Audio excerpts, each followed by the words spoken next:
It's very difficult. She's my daughter. She's very young, and she has a lot of symptoms that really make her body really stressed out, and physically she can't move. Part of the problem is people not knowing what fibro does and not believing that it actually exists sometimes. So you have a situation where she has fibro and she can't do anything or move, and people think, well, you're young, how could you, what's the problem? It was terrible.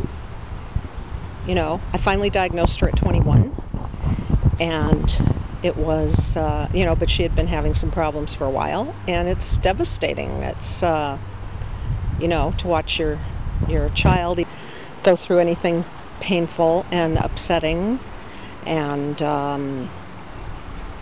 you know, there's no cure, there's no real definitive test, and so there's a lot of misunderstanding about it. It's not like, oh, you have diabetes, everybody understands that. Fibro, people don't even know what it is. I can live with the upper body pain, but the lower body's been really hard.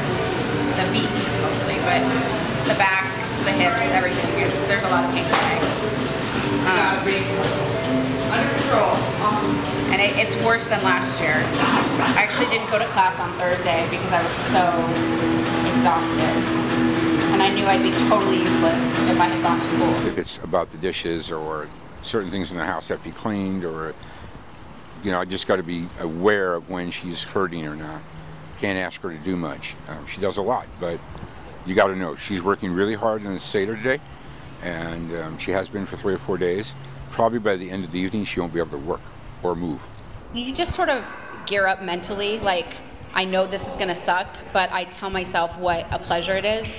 And to have people come up to me like all night and say how delicious the food was, how much fun they had, how wonderful we are, how they could taste the love, like, that's what's important to me. With fibro, you really got to kind of plan things out better. You know, with Ellen or Brianne, it's usually a discussion of, all right, this is what you're going to do. You need to make plans so for the next 2 or 3 days you're not wiped out. Okay, so if you're going to do this, for instance, we're telling her you can't go out tomorrow and you can't go out Monday and walk around at Disneyland all day. That's not going to work for you. You know, you're going to be on too much meds, you're going to be knocked out, you need to rest. So with fibro, you have to plan. Her being really young, it's not like she looks like she has it. You can't look at her and say, oh, that girl's got fibro. She has to pay attention to what people ask of her. You know, anything I can do to help, I do. Just try to make it easier on her. Sometimes it even means trying to tell her to slow down and stop. I think I'm doing a better job than I used to. And I think that partially comes with age. I mean, I've had fibro for 10 years now, and I'm 31, and so like it's a little easier for me to ask for help when I need it than it used to be. It's also harder for me to do things. My boyfriend is awesome because he does really understand it, and he helps out a lot, and that it's really, I have people around me more that I can ask for help, you know, and I don't feel bad about it because I know that they care about me and just want to help.